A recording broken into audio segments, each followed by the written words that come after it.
직장인으로서 오랫동안 우리와 동일한 생활을 하시면서 3천만 원을 8억 원으로 진짜 이게 가능한 일인가? 전 처음에 좀 믿기 어려웠었습니다. 어떻게 이렇게 눈덩이처럼 8억 원으로 불어날 수가 있는 거예요? 첫 번째는 눈을 감으세요. 눈을. 네, 그 다음에 보지 말까요? 내가 낭떠러지에 있다고 생각을 해보세요. 그러니까 더 좋은 방법은 네. 아파트 베란다에서 이렇게 밑을 바라보세요. 네. 내가 아찔하잖아요. 돈을 까먹으면 떨어진다. 그리고 종목을 한번 바라보세요. 이걸 사야 되느냐. 그러면 소위 말해서 확 깨요. 함부로 내가 사면 안 되겠구나. 그런 생각이 많이 들면서 첫 번째도 두 번째도 안전하게 투자해야 되겠다. 이런 생각도 많이 들고요. 네. 함부로 대충 투자하면 안 되겠다. 그러니까 한 일주일씩 고민을 하게 되는 네, 거죠. 네. 어떤 건 한 2주 고민해 본 적도 있는 것 같아요. 뭔지 모르지만 찝찝해. 네. 그러면 투자를 좀 자제를 했고요. 네. 가장 중요한 건 또 원칙이에요. 내가 과연 이게 사는 게 맞는지. 네. 그러니까 내 생각이 있어야 되는데 한 투자하고 한 8년 동안은 내 생각이 없었어. 남의 생각만 가지고 투자했어.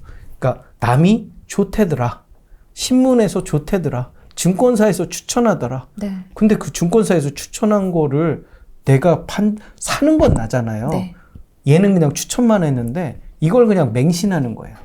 떨어지면 친구 욕하고 그 다음에 남 탓하고 남 탓하는 게 정신건강상에는 좋긴 해요. 하지만 뭐 내 탓을 해본 적이 없는 거야. 증권사 욕하고 이런 일상이 반복되다 보니까 이 어그러져요. 투자라는 게 체계적이지 그렇죠. 않고. 네. 그래서 내 생각을 해야 되는데 가장 좋은 방법은 네. 노트를 하나 사는 거예요. 이런 노트를. 네. 이런 노트를 사서 거기다 써요. 내 생각을. 왜 세야 되지? 그래서 저는 이제 돌다리도 두들겨 봐야 된다고. 왜? 스스로 자문해 보는 거죠. 그렇죠. 왜? 계속 반문하는 거예요. 실수는 없을까? 실패는 안 할까? 그렇게 쓰다 보면 네. 나름의 원칙이 생겨요. 그리고 다른 종목들도 가져다가 비교도 해보고. 그게 이제 정리하다 보면 내 생각이 쌓이는 거고요. 두 번째 방법은 네. 저 같은 경우는 제 와이프를 설득해 봤어요. 지인을. 네, 이렇게 해서 가까운 지인을. 야, 내가 이걸 사고 싶은데 너는 어떻게 어떤 생각해? 것 같아? 그러면 끄덕끄덕 하기도 하고 말도 안 된다고 하기도 하고. 근데 일단 여기서 이제 설득당한 느낌이 있으면 뭔가 이건 괜찮다. 합리적인, 이성적인 이슈가 되는 거예요. 예. 그렇게 해서 내가 사기 전에 생각이라는 걸 하게 되고 그래 나는 철학이라는 이 투자 철학이라는 게 있구나. 네. 이렇게 하면서 이제 투자를 하다 보니까 이게 이제 누적되잖아요. 그러다 보니까 종목을 되게 엄선해서 고르고 그리고 실수하면 내가 나름 합리적인 이유가 있으니까 네. 더 들어가게 되고. 손절이 아니라 그래서 부사는. 저의 투자 성공 방법은 네. 물타기다. 라고 이야기를 할 수 있을 것 같아요. 그러니까 물타기를 하는데 되게 미리 준비한 물타기인 거죠. 마치 떨어져 주기를 기다렸던 것처럼. 네. 그래서 한 번의 승부를 보지는 않았어요. 그래서 오히려 떨어지면 네. 너무 좋은 거예요. 싸게 살 수 있으니까. 지속적인 추가 매수로 인해서 매수 단가를 낮추고 네. 그러면서 수익을 내는. 그래서 결국 저도 몰랐는데 제 와이프도 제가 막 이렇게 한 종목들을 나름 또 저모르게 투자해서 사셨대요. 네. 그분도 100%씩 났더라고요. 네, 그래서 서로 네. 저도 이제 재미나네. 와이프한테 그 정도로 이제 불려놨는지 얘기를 안 했었고 네, 그러다 이제 집 살 때 알게 된 거죠. 그렇군요. 네. 그때 알게 된. 네, 그래서 이제 저희 집 인테리어는 이제 와이프의 돈으로 네, 하게 됐죠. 축하드립니다. 네. 그러면 처음에 이제 3천만 원으로 종목을 한 두세 개 정도 집중 투자하셨던 거예요? 지금 강조하신 게 신중한 첫 단추잖아요. 그렇죠. 최대한 안전하게 들어가자. 그렇죠. 종목을 선정해서 들어가서 이게 수익이 나기까지는 얼마나 정도 걸리셨어요? 제가 이제 그때 샀던 종목이 삼목 에스폼이라고요.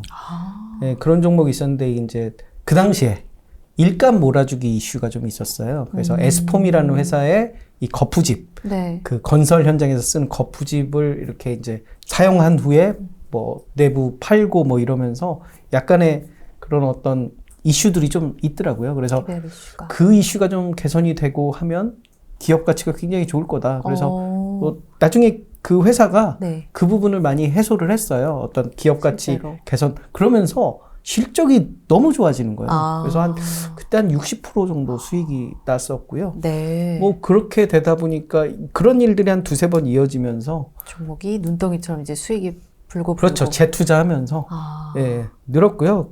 이제 그 7년 만에 이제 8억 원이 됐는데 저희 회사가 이제 증권 유관기관에 있다 보니까 어떤 투자에 대한 이 내부 통제가 좀 강화되면서 네. 제가 8억 원을 굴릴 수 없는 상황이 되더라고요. 그래서 그때 이제 제약이 목동에 있죠. 네. 재건축 아파트를 부동산으로. 사고 그게 이제 운이 좋게 그 당시에 이제 한 10년 내에 최저가로 샀더라고요. 그러면서 그 목동에 이제 행복주택 이슈가 생기면서 네. 저렴하게 구입을 하게 되고 그게 이제 한 20몇 억까지 오르는 뭐 어떻게 보면 너무 잘 됐네요. 네, 공짜로 이제 집을 사게 된 어. 그런 셈이 되게 된 거죠. 최대한 종목을 압축해서 그러니까 너무너무 신중하게 들어가기 때문에 매매도 그럼 적을 것 같거든요. 아까 처음 시작하셨을 때는 매일매일 단타도 해보고 그러면서 심리도 무너지고 이런 이야기를 하셨잖아요. 그러면은 처음 사시고 나셔서 그 다음에 또 종목을 한두 개 이렇게 늘려가시면서 매매는 거의 1년에 한 어느 정도 하시는 거예요? 그때 보통 분기 정도 기다리니까요. 한 3개월에 하나 정도? 그러니까 한 3종목이니까 네. 따지고 보면 월 1회 정도 되는 것 같더라고요. 그러니까 월 3개월마다 이렇게 어떤 기대 수익 10%에서 20% 정도의 기대 수익이 나오면 네. 종목 교체를 했으니까요. 아. 그러니까 뭐 3개월에 한 10%? 근데 네. 뭐 한 달 기다렸는데 10%가 났다, 뭐 20%가 났다. 네. 그러면 좀 더 빠른 교체를 한 거고요. 그런 식으로 이렇게 하다 보니까 1년에 한 10번? 12번? 요즘 같은 경우에는 거의 매매를 안 하거든요. 네. 그래서 뭐 사고 그러니까 신규 매수 정도만 하는 거지. 예, 뭐 기존에 사둔 거는 좀 지키는. 그러다 보니까 1년에 요즘은 뭐 더 적어요? 분기에 한 번도 거래 안 하는 적도 있는 것 같고요. 예, 그래서 저는 이제 아까 말씀드렸듯이 배당주를 사두고 그 배당주가 좀 더 매력적인 기회를 지금 기다리는 예, 그런 상황이라서 네. 그리고 이제 실적 개선주도 네. 옛날에는 분기 실적을 바라봤다면 지금은 한 3년에서 5년 더 정도 길게. 후에 실적을 바라보기 때문에요. 좀 더 긴 호흡으로 이렇게 네. 시장을 바라보는 거죠. 그러니까 저는 매도보다는 네. 저점 매수만 노리고 있는 아. 예, 그런 어떤 하이에나 같은 존재인 거죠. 박앤세일만. 그러니까 떨어져라를 네. 속으로는 좀 외치는 예, 그런 좀 역발상 투자자가 되고 있는 것 같고요. 네. 예, 그래서 시장의 급락을 오히려 즐기는 예, 그런 투자자가 돼서 공포감이 전혀 없어요.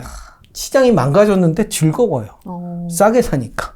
기다렸던 종목을 이제 월척을, 그러니까 옛날에는 이 돈으로 대방어를 샀다면 네. 이제는 참치를.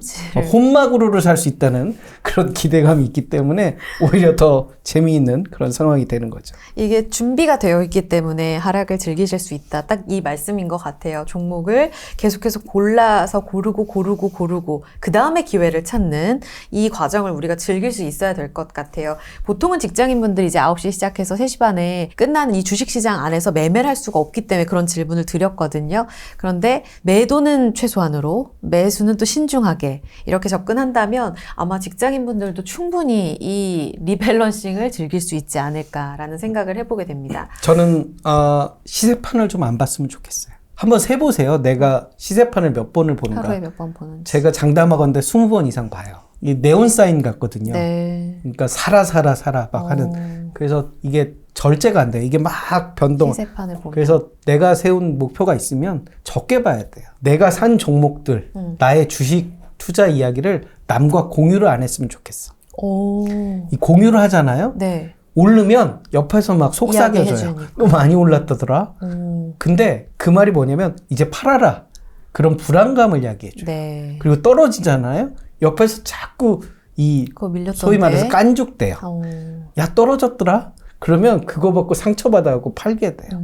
그러니까 투자는 나 혼자 하는 거예요. 그래서 나 혼자 투자해서 한 60% 수익 나잖아요. 네. 그럼 화장실에 가서 혼자 쾌재를 부르면 돼요. 네. 굳이 뭐 공유를 할 필요 없고 그 다음에 돈 번 거 있으면 특히 회사에서 자랑하면 안 돼요.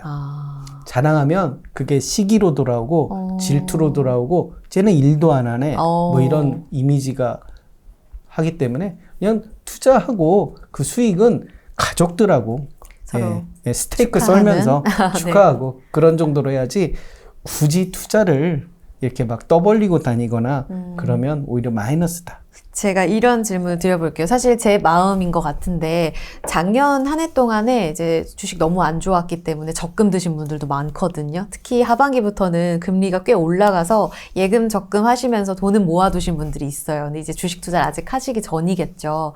이렇게 만기가 다가오면서 어느 정도의 목돈이 생겼어요. 1,000만 원, 2,000만 원. 우리 저자님께서 내가 다시 초년생으로 돌아가서 2,000만 원 정도의 현금을 갖고 있는 직장인 투자자라면 나는 연 몇 %를 수익을 목표로 하고 지금 주식 투자를 시작하겠다.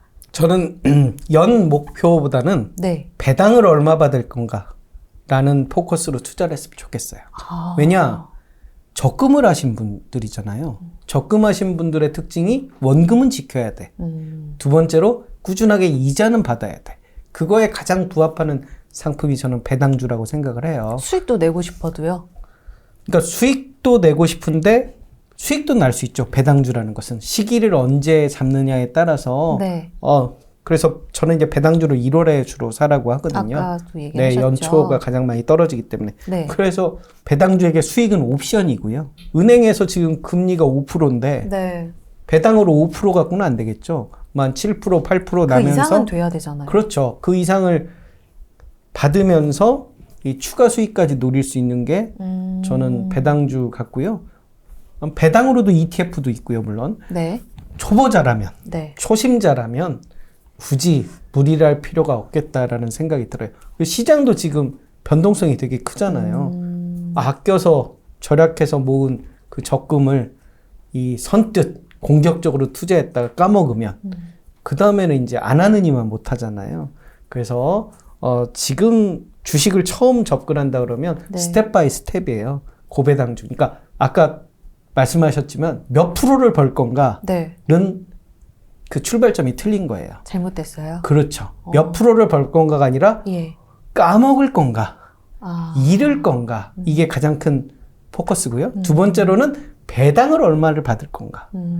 그리고 이제 실력이 늘면 네. 수익을 얼만큼 낼 것인가인데 아. 처음부터 얼마를 벌 건가는 되게 공격적으로 들어가게 돼 있어요. 그쵸. 공격적으로 한다는 건 실패할 가능성도 높고 그리고 나는 준비가 돼 있느냐. 준비가 안 돼 있을 가능성이 많거든요. 높죠. 왜냐? 적금에 포커스를 둔다면 어떤 주식에 대한 이론이 정립이 안 된 상황이니까 항상 강조드리지만 얼마를 딸 거냐보다는 잃을 거냐. 그러면 내가 얼마를 잃어도 예. 괜찮을지. 그 와이셔츠 첫 단추를 잘 끼게 된다. 신중하게. 예, 말씀을 드려요. 그러면 얼마를 배당을 줄 것인가? 앞서서도 그 시가 배당률 15% 이상의 매력적인 쪽을 보자 이렇게 말씀을 하셨잖아요. 지금 1월에서 2월 지금 촬영 일자 기준으로는 2월 말까지 왔기 때문에 혹시 배당주를 너무 높게 사진 않을까 이런 걱정도 들거든요. 좋은 배당주를 찾으려면 우리가 어디서부터 어떻게 좀 접근을 하는 게 맞을까요? 일단 그 시가 배당률을 봐야 되겠죠. 종목 현재 하나하나. 주가와 네. 그 배당금을 비교를 해서 그리고 두 번째는 실적이 계속 유지될 거냐. 우리가 실적이 유지되지 않으면 배당 안 주는 배당을 거죠. 줄이거나 배당금이 없어지거나 대표적인 예가 S-오일이에요. 아, 요즘 화끈하지만 네. 2020년으로 거슬러 가면 가장 안타까운 종목이 S-오일이에요. S-오일은 이제 최대 주주가 중동 쪽이잖아요. 네. 그래서 고배당주로 되게 유명했어요. 뭐 국부 유출 논란이 있을 정도로 연 8% 이상 고배당을 유지를 했었는데 예. 2020년 유가가 많이 폭락했잖아요. 그러면서 적자가 나요. 그러면서 배당을 한 푼도 못하는 그런 초유의 사태가 발생이 된 거잖아요. 예. 그래서 이 실적이 안 되면 배당이 급격하게 주는 그런 현상이 있기 때문에 실적이 꾸준하게 유지가 되느냐. 그리고 이제 배당 성향이라는 게 있어요. 단기 순이익 중에 배당을 얼마나 하느냐. 그래서 100억을 벌었는데 예를 들면 50억을 배당을 하면 배당 성향은 50%인 거죠. 그래서 꾸준하게 안정적인 배당 성향을 유지하느냐. 실적이 늘면 그 배당 성향을 유지한다면 배당금이 늘어날 수가 그렇죠. 있잖아요. 네. 그래서 이런 부분들을 좀 포커스를 두고 투자를 할 필요가 있겠다. 그래서 시가 배당률을 우리가 그 네이버 등 포털에 보면 다 배당금 한 3년 정도 추이는 다 나오거든요. 그거 보시고 실적이 어느 정도 나오는지, 네. 그리고 실적 앞으로 예측치는 어느 정도 되는지 그렇게 해서 시가 배당률을 좀 잡아보시면 되고요. 실적이 앞으로 좋아진다 그러면 배당도 더 늘어날 수 있어요. 확률이. 그래서 그런 종목들을 보통 배당 성장주라고 하거든요. 그래서 그런 부분들도 좀 체크를 해보시면 좋겠다. 요즘 같은 장세에서는 사실 고배당주들이 좀 매력적인 그런 시장이죠. 대표적인 게 은행주들이 상당히 고배당주로 인기를 끌었거든요. 근데 네. 최근 들어서 이제 이 은행의 성과급 이슈로 네. 예, 은행들이 이제 어떤 규제의 그 바운더리에 들어가서 올해 그 대손 충당금이라고 있어요. 네. 그 금리가 올라가면 이자를 납부 못하는 그런 사람들이 더 늘어날 수 있잖아요. 그래서 정부에서 이제 대손 충당금의 어떤 그 충당 규모를 좀 강화해라 이런 규제들도 있고요. 그다음에 이제 예대 마진이라고 했죠. 예금과 예금. 대출 사이의 그런 예대 마진 차이도 좀 줄이라고 이런 부분들이 있어서 배당 금액이 좀 연말 기준으로 좀 줄어들 수도 있다라는 좀 우려감이 있어요. 그래서 은행주들은 이제 그런 측면에서 이 배당이 좀 약화될 수 있다 그런 리스크가 조금 남아 있긴 하고요. 전통적으로 이제 금융주들, 그러니까 은행, 보험, 증권, 그리고 통신, 그리고 KTNG 이런 네. 종목들이 기본적으로 고배당주. 고배당주로 많이 알려진 종목들이죠. 그럼 앞서서 그 2천만 원으로 배당주를 샀어요. 그러면 15% 정말 최대죠. 그 정도는. 그 정도의 이자를 정기적으로 만약에 받는다고 생각해 봤을 때 사실 배당주 투자는 그러니까 자본 차익이라고 해야 될까요? 주가가 올라서 갖는 수익보다는 이 이자, 배당금 이자를 더 기대하고 사시는 분들이 많잖아요. 여기에 더해서 연 수익은 어느 정도를 좀 기대할 수 있는 건가요? 투자 수익은 이제 언제 들어가느냐가 중요하겠죠. 타이밍이. 그러니까 결국 시가 배당률이 높은 순간이 주가도 낮을 거거든요. 네. 그래서 배당금을 현재 주가로 나누니까. 그렇기 때문에 그 시가 배당률이 15%라고 하면 사실 100% 정도의 투자 수익도 거둘 수도 있어요. 그러니까 연 7.5% 정도의 배당도 사실 고배당이에요. 그래서 우리가 보통 고배당주 하면 5% 정도 이상을 고배당주라고 네. 하거든요. 리츠 같은 경우도 한 5, 6% 넘어가면 고배당이라고 얘기하거든요. 그래서 15%에 샀는데 네. 7.5%면 굉장한 고배당이죠. 예를 들면 2020년도에 우리가 코로나 사태로 인해서 증권주들이 많이 빠졌어요. 증권주는 이제 거래가 많아야 그만큼 수수료 수익이 나오고 네. 그걸로 이제 실적이 나오는 건데 예. 우리가 20년 하반기부터 동학개미 이슈가 예. 발생이 됐잖아요. 그러면서 실적이 눈덩이처럼 불어났어요. 그래서 우리가 대신증권 그러니까 우선주 같은 경우도 2021년 초 대비해서 연중 주가를 비교하면 2배 정도 올랐어요. 그래서 우리가 고배당주도 사실 15%가 되게 중요한 게 투자 측면에서도 나쁘지 않은 성과를 거둘 수 있다는 거죠. 그러니까 단기적으로 내가 2배의 차익을 거뒀어. 그러면 단기 차익 측면에서 나쁘진 않아요. 그래서 그거를 이제 매도하고 차익 실현을 할 거냐 아니면 15% 배당을 받을 거냐. 그는 본인이 이제 판단을 하시는 거죠. 장기적으로 나는 한 15% 정도의 고배당을 받을 거야. 이것도 뭐 나쁘지 않은 선택이고요. 2배 정도의 차익을 거뒀으니까 네. 또 다른 고배당주는 찾으면 돼. 이런 측면에서 접근하는. 그러니까 한 손에 두 가지의 매력을 다 줄 수 있는. 그러니까 일거양득인 거죠. 굉장히 그런 측면에서 초보 투자자라면 배당주에 좀 포커스를 두고 투자하면 요즘같이 좀 앞날이 이렇게 불투명할 때. 불투명할 때 좋은 안전한 투자 방법이 되지 않겠느냐. 그리고 주가가 빠지면 빠질수록 더 살 수 있으니 너무 공포감 느끼지 않는 그런 투자가 될 수 있겠다 말씀을 드려요. 고배당주가 성장까지 한다면 실적까지 좋다면 올해는 자본 차익까지 거둘 수 있는 그런 매력까지 갖고 있다. 그럼 그 종목들을 어떻게 골라내시는지 핵심적인 질문을 좀 드려볼게요. 최대한 리스크를 적게 하고 나에게 끊임없이 방문을 해가면서 종목을 찾는다라고 하셨는데 그 단계에 걸쳐서 아마 종목을 찾으실 것 같아요. 어떻게 찾으세요? 제 책에 이제 그 종목 고르는 10단계. 이게 이제 그 노트에 필기하다가 대한민국 책에 그런 내용을 다룬 책들이 하나도 없더라고요. 그냥 용어 정의하고 그 다음에 차트가 잔뜩 그려져 있는데 저는 기본적으로 차트 분석을 맹신하진 않거든요. 네. 그래서 저는 이제 기업 가치에 좀 접근을 해야 되겠다. 그래서 이 책에 이제 10단계 주식공 모의 완성에 이제 10단계 방법이 있고요. 네. 이거를 시간 제한 때문에 다 설명드릴 수는 없고 핵심적으로 이야기를 하면 가장 중요한 게 실적이다. 이렇게 강조를 드리고 싶어요. 1편부터 우리가 3편까지 올 동안 제가 계속 강조하는 게 실적이에요. 그래서 단기 순손실인 기업은 일단 걸러내고 첫 번째에서 걸러내고 두 번째로는 이제 시가총액을 보는 거예요. 시가총액은 주식수와 주가의 곱셈. 그래서 우리가 LG전자하고 삼성전자를 보면 LG전자가 주가는 더 비싸요. 한 20만 원대. 네. 삼성전자는 뭐 7만 전자, 6만 전자 하잖아요. 그래서 주식 초보자분들은 LG전자가 더 비싸다고 생각을 해요. 근데 시가총액을 비교해 보면 LG전자가 한 20조 원대면 삼성전자는 300조 대거든요. 1위거죠, 우리나라. 그러면 1위. 시가총액은 삼성전자가 더 크다는 거죠. 네. 그래서 우리가 주가만을 너무 바라보지 말자. 시가총액이라는 거가 더 중요하다. 아파트가 평당 하나는 5천만 원이고 하나는 1,000만 원이에요. 네. 그럼 평당 5천만 원짜리가 비싼 것 같은데 5천만 원짜리는 10평이라는 거죠.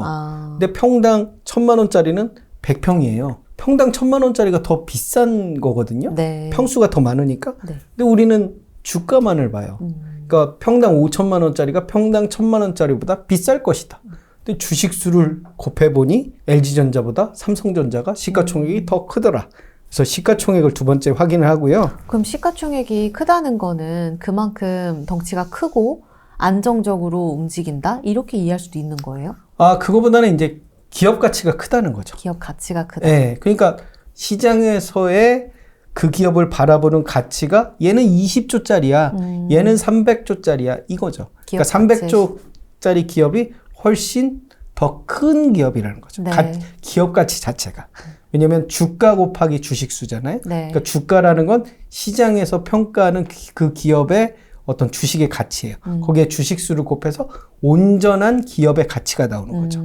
그래서 시가총액을 보는 거고요. 네. 세 번째로는 PER을 계산해요. PER, 주가 수익 비율 맞아요? 네네. 이게 의미하는 게 정확하게 뭔가요? 그러니까 이거는 우리가 1단계에서 단기 순이익을 받고요. 네. 2단계에서 시가총액을 받잖아요. 네. 1, 2단계를 나눠주는 거예요. 시가총액을 단기 순이익으로 나눠주는 거죠. 그러니까 시가총액이 1,000억이고 단기 순이익이 100억이면 PER은 10배인 거죠. 이게 의미하는 게 뭐예요? 100억을 벌잖아요. 네. 그러면 이 기업을 몇 년 동안 이익을 내야 이 기업을 살 수 있는가? 그러니까 100억을 10년 동안 모으면 이 기업을 사는 거예요. 시가총액이라는 게 그 기업의 온전한 가치잖아요. 네. 그 1,000억이라는 온전한 가치를 100억씩 10년을 벌면 되잖아요. 그런데 앞으로 이게 500억을 번대. 네. 그러면 이 기업의 온전한 가치를 2년이면 찾는 거잖아요. PER은 낮을수록 좋겠죠. 좋은 거예요. 네. 그러니까 현재 PER이 2차전지 기업 같은 경우는 100배가 넘는 경우도 많아요. 네네. 100배라면 100년을 기다려요. 그런데 3년 후, 뭐 2년 후의 실적을 보니까 PER이 20배, 30배거든요. 그러면 2년 후의 가치를 따지고 보면 그렇게 비싼 건 아니라는 결론에 도달한다는 거죠.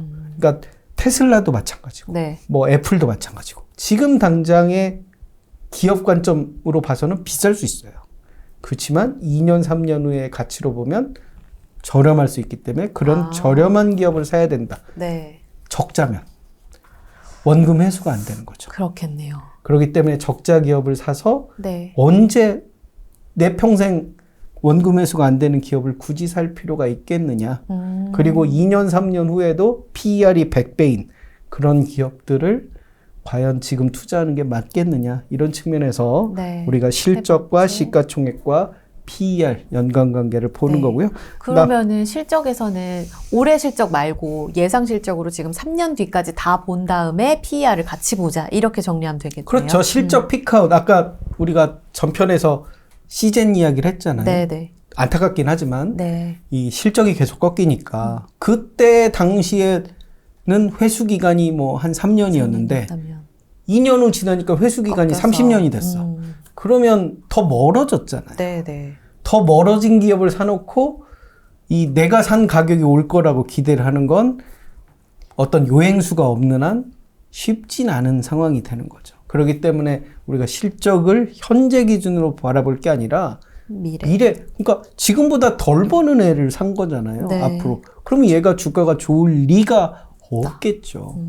그런 측면에서 우리가 기업을 좀 바라봐야 되겠다라고 하고요. 네. 나머지 부분들은 이제 우리가 어떤 재무라든지 그다음에 내 생각이라든지 이런 부분들, 배당이라든지 이런 부분들을 한 1시간 정도면 돼요. 그래서 그 부분들을 좀 하루에 아니면 일주일에 한 번 정도 분석을 해보고 내 생각을 좀 가진 다음에 왜 투자해야 되는지, 이렇게 투자해서 잃는 건 아닌지 이런 부분들을 좀 보고 투자를 해야 되겠다라고 말씀을 드려요. 실적 확인, 그리고 시총 PER까지. 예시에 대해서도 좀 간략하게 여쭤봐야 될 것 같아요. 종목에 대해서 이게 항상 다 통하는 방법인가에 대해서 질문을 좀 드려보면. 그렇죠. 이거는 뭐 있을까요? 만고불변의 진리죠. 우리가 실적을 바라보면서 투자한다는 건, 우리가 전편에서 결혼 상대를 이야기했잖아요. 네. 특히 여자분들은 이 남자가 앞으로 얼만큼 이 현실적인 측면에서 돈을 벌어다 줄 건가. 이 부분이 되게 중요할 거예요. 그러니까 1, 2년 사는 것도 아니고, 그런 측면에서 바라볼 때 얼마나 잘 벌 것이냐. 그리고 얼마나 꾸준하게 벌 것이냐. 그리고 앞으로 성장성은 있는 것이냐. 이런 부분들을 본의 아니게 이 점검을 하잖아요. 본의 아니게. 예, 그런 것처럼 이 주식도 그렇게 점검을 해갈 필요가 있지 않겠느냐. 그래서 오늘 이 방송 보시고 우리가 1편에서 언급했던 2차전지 기업들 있잖아요. 네. 양극재 네. 기업들에 대해서 한번 체크를 해보시고 보시면 지금보다 한 1, 2년 후에 실적들을 한번 보시고 뭐 증권사 리서치 자료라든지요. 보시면 실적이 많이 늘 거예요. 아마 삼성전자 같은 경우도 올해보다 내년, 내후년 어떤 실적 예측치들이 더 올라가 있을 거예요. 네. 그러니까 그런 실적 기준으로 해서 한번 PER도 개선해 보고요. 적정하게 내가 투자 원금을 회수할 수 있는 것인가. 네. 기업이 너무 버블은 아닌가. 이런 측면에서. 네. 그러니까 버블 주식을 사면 그만큼 내가 리스크를 더 안고 가는 거예요. 그거는 플랜 B가 있는 거죠. 네. 지금 올랐지만 떨어질 거다. 가능성이 있는. 가능성이 있다라는 전제하에 네. 이제 들어가고 추가 매수 전략이 있는 거지. 버블 주식을 몰빵해 가지고 앞으로 더 좋을 거야. 근데 그 근거가 있어야 되잖아요. 그렇죠. 그 근거는 내가 찾는 노력이 좀 더 필요한 부분이죠. 5월 초에 책이 나와요. 책이 예고로. 2권 정도 나오기 때문에 네. 그때 한번 더 찾아뵙고 좀 더 진일보한 내용으로 여러분들께 깊이 있는 내용을 전달할 수 있다 이렇게 생각을 하고요. 제가 이제 밈이 됐는데요. 고맙다. 네, 오히려 좋아. 고맙다. 이렇게 말씀을 드리는데 한번 뒤집어 봐서 오히려 내가 손해봤을 때 저점 매수의 기회다라고 생각을 해서 역발상. 엔비디아도 아까 우리가 이야기했지만 몇 달 전에 계속 주가가 내리니까 그렇죠. 대부분 손절매 많이 하셨잖아요. 근데 지금 돌이켜보면 오히려 그때가 저점 매수 기회잖아요. 기회였죠. 내가 팔면 그때부터 오른다라는 말이 있잖아요. 맞습니다. 오히려 반대로 저점 매수 관점에서 246전법으로 꾸준하게 좀 노력해 보시면 금세 노후가 안정적으로 되고 직장 생활이라든지 가정 생활 그리고 개인의 어떤 자영업들도 더불어 잘 돌아가지 않을까 싶은 생각이 듭니다. 네. 힘들었던 경험도 있으시죠? 그것을 좀 견딜 수 있는 한마디에 딱 조언을 주시면 어떨까요? 예, 단디 잡아라. 예, 제가 전라도 사람인데. 네. 그래서 멘탈을. 어려울수록 단디 잡고 이 꾸준하게 하루아침에 벼락부자 되는 경우는 없어요. 힘들었던 꾸준하게. 경험 있으신 거죠? 아유, 저자님도. 그렇죠. 저도 뭐 아까 우리가 1편에서 8년간 네. 잃었다고 그랬잖아요. 맞아요. 그러니까 초반에. 잃어본 자만이 내가 어떻게 잃었는지 그리고 뭘 잘못했는지 아니까 이 실패에서 성공을 찾는 것 같아요. 저도 이제 인생을 돌이켜 보면 이 어두운 순간들이 있었거든요. 그럴 때마다 이 오히려 기회를 찾았고요. 그 기회들이 지금 쭉 이어지면서 제가 이렇게 되게 유명한 채널인 네. 이 월부 채널까지 나올 수 있지 않았나 싶습니다. 네. 단디 잡고 네, 꾸준하게 노력하고 아까 말씀드렸듯이 눈 감고 투자하기 전에 눈 감고 낭떠러지에 섰다 생각하면 절박함. 그 절박함이 오늘의 저를 일으킨 것 같거든요. 항상 절박하게 생각하고 간절하게 생각하고 그렇게 하면 내가 돈을 잃으면 내 가족은 굶어 죽는다. 이렇게 생각하면 허투루 투자하지 않겠느냐. 투자를 되게 진중하게 하면서 꾸준하게 스텝 바이 스텝 스노우볼 효과라고 하죠. 네. 눈덩이를 굴렸는데 밑에 있는 데에서는 커다란 눈덩이가 되는 그런 40%씩 수익 나면 10년 후에 10배가 돼요. 네. 그러니까 1,000만 원 투자하고 언제 부자 되냐 하지만 그 1,000만 원을 계속 40%씩 굴려가면 10년 후에 1억이 되고 그 1억이 또 10년 후에 10억이 되고 이게 1,000만 원이지만 5천만 원이라고 했을 때는 굉장히 큰 돈이 20년 후에 은퇴자금이 만들어지거든요. 네. 남의 일처럼 생각하지만 내일이 될 수 있다는 거. 그만큼 노력을 하면 그러니까 출퇴근 시간에 뭐 게임을 하고 뭐 이런 것도 유튜브를 보고 이런 것도 좋지만 네. 뉴스 검색을 해서 부자 되는 습관을 들이면 네. 성공하지 않을까 싶습니다.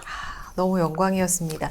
너무 재밌고 너무 유쾌하잖아요. 우리 최고민수님. 유쾌함 뒤에 어떻게 지금까지 올라왔는지 그 절박함과 신중함이 지금의 성과를 이뤄냈다라는 이야기를 길게 들려주셨습니다. 여러분들도 여러분만의 내 생각을 갖고 투자 원칙을 세워서 또 축구 감독처럼 포트폴리오를 굴릴 수 있는 그 날을 좀 응원해 보도록 하겠습니다.